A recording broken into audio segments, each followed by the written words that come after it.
I mean, I think McCaffrey is as hard and as tough and as physical a runner as there is. And you know that every run he gives it everything. You could just see that in the way he runs. The thing that they have to decide, and this is a very hard thing to know, can he have this kind of volume, or is it time to, I don't want to say have a running back by committee. It's not as if you're going to cut everything in half, but just, hey, that he had a lot of touches. That's a lot for a guy who's his age now and who's been injured. After the Niners defeat, obliteration, if you will, in Seattle, one of the things I was really focused on is that it felt to me like Mike McDonald and the Seahawks had spent a couple years trying to figure out the 49ers. That's who they needed to beat in the division, and they did it.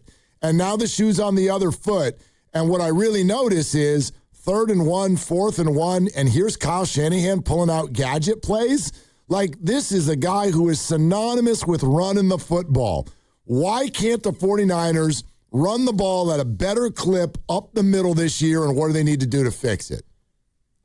Well, they certainly couldn't do it, and I was wrong. I didn't think they would be physically handled in this again, and they were. They just couldn't handle that Seahawk defensive front. Murphy and Lawrence are sort of Murphy and Williams are kind of the foundation there, and they just can't handle those guys with what they have on the offensive front right now. So if they're going to look at Seattle as the team that they have to beat going forward, and it appears that's to be the case because the Seahawks do not have an old defense. There's a few guys, but for the most part, they're not really old across the board. Then they're going to have to find a way, with Kyle Shanahan's system, to be able to run the ball with some efficiency. It doesn't have to be 150 yards, but some efficiency against that Seahawks defense. And in the two games that they played, recently, obviously, they could not get Murphy and Williams blocked on the inside.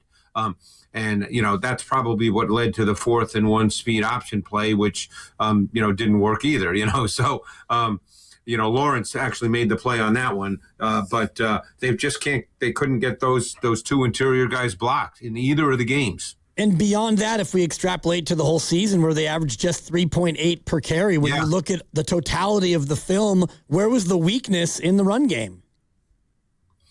Yeah, look, the way I can answer that is I'm not charting, each individual player as the offensive line coach and the assistants do. So I can't sit here and say, that the left guard was good, bad, the center was good, bad, the right guard was good, bad. The bottom line is they couldn't really move the ball consistently inside in the run game. So as they evaluate each individual player, that they have to make that decision as to whether they need to, look elsewhere or whether they feel certain guys can play better, as with another year. That's a decision they have to make. But the bottom line is, for a team that needs to be able to run the ball as a foundation, as a stabilizer, and with sustainability, they could not do that this year the way they had done so in the past. Greg, I wonder what your overall sort of review of Christian McCaffrey is, and I mean it from this perspective. Obviously, he's a wonderful player, and he had a very, very big year, but with his yards per carry being down and all of the touches, and he's about to turn 30, do you see him as dynamic as he used to be, or is he kind of reaching a spot where maybe they need to tap the brakes a little bit on all the touches? I think that's a fair. The latter, what you said, is probably fair. I mean, I think McCaffrey is as hard and as tough and as physical a runner as there is, and that every run he gives it everything. You could just see that in the way he runs. But this year, there were no real explosive runs. Now, I didn't think, with very few exceptions, there were times where he really got beyond, to the third level totally cleanly and could break away. Now, will some say, well, he's lost a step? I always find that hard because there's so many bodies there that it's hard, to know, if he were to truly break away, like he did have that 40-yard run. I forget who that was against. Was that against the Eagles? I'm trying to remember who that was against. I don't think it was against the Eagles. No, it's not against the Eagles. It was later in the season.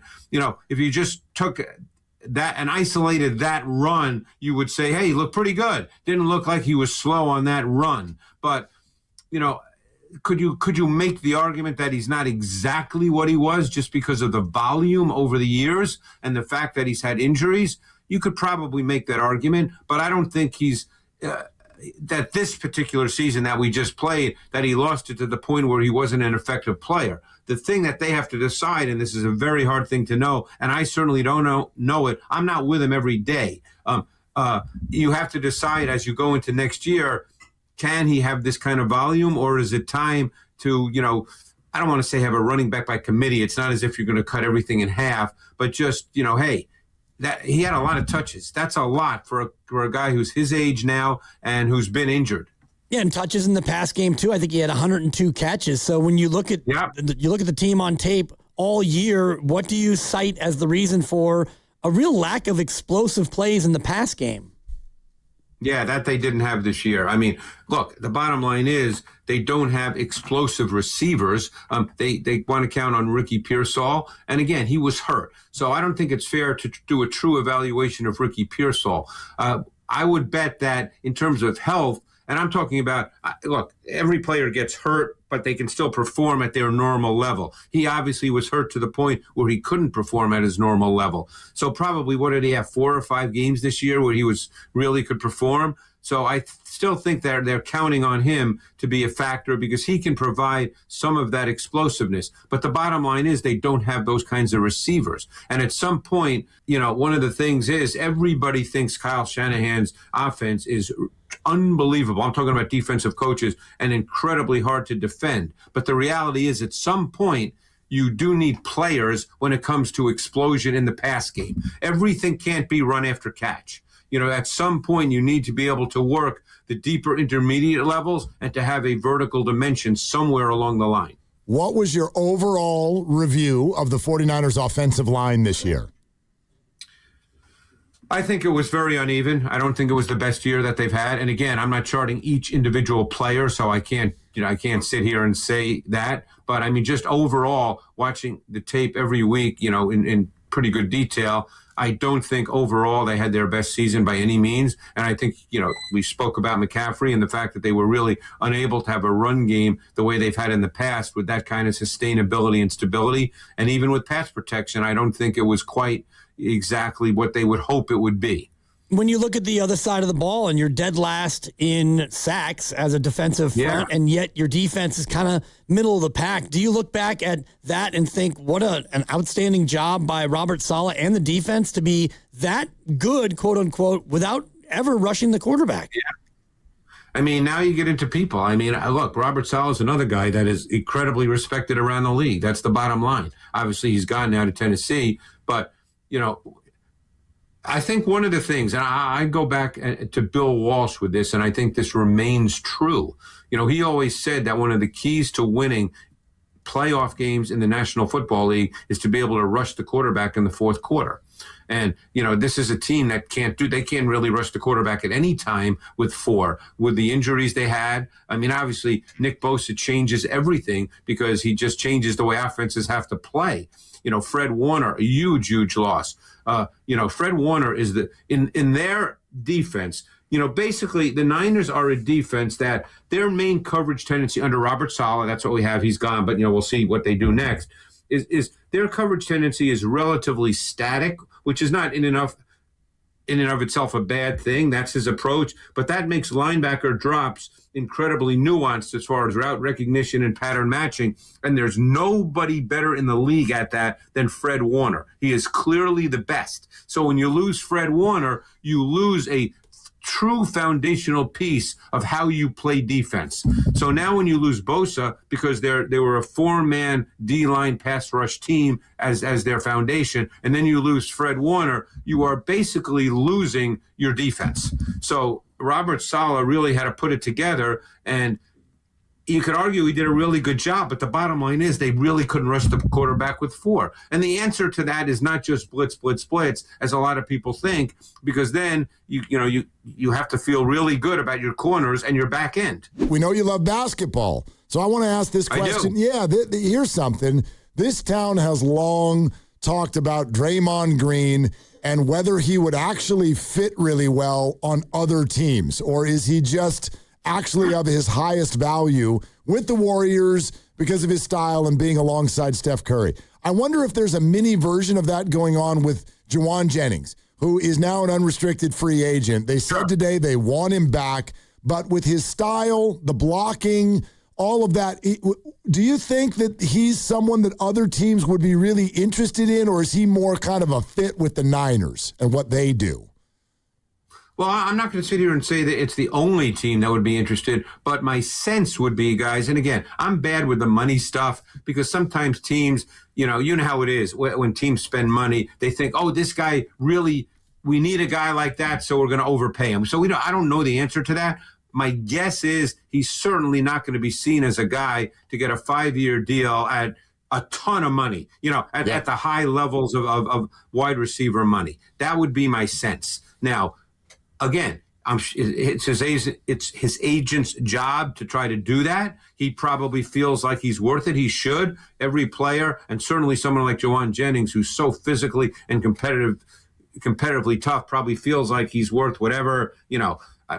He probably doesn't think he's Jamar Chase, but I'm sure he thinks, hey, I deserve a lot of money. So I don't know what the market will bear. He's in a great situation there because he really has tremendous value and is a volume receiver in the context of that offense. If he were to go somewhere else, I don't know. Is he a volume receiver? I guess that would depend on the team and the other receivers. But he's in a really good spot. But we all understand guys trying to earn a ton of money. You never begrudge them that. And we'll see what the market will bear.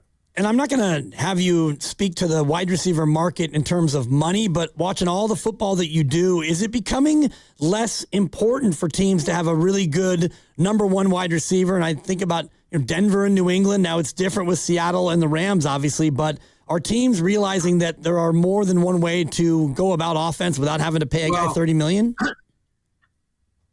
I would say yes and no is the answer to that. I think at some point, it's a matchup league to some degree, okay? And at some point, you need wide receivers who can win one-on-one. Now, is every play like that? Maybe not. But I think some of these teams' receivers are a little better than you might think. And you have to be able to win one-on-one sometimes in this league. I mean, I've always heard Troy Aikman talk about that. He says, hey, if you drop back and it's man coverage and the quarterback throws a ball and they're incomplete, he says, that doesn't mean you need a new quarterback. That means you need new receivers. You got to be able to win one-on-one somewhere along the line. I don't know. I think can you scheme things situationally and put up a good play, which teams do and coaches can do, including Kyle Shanahan, obviously is very good at that. Yes, you can do that. But you don't win.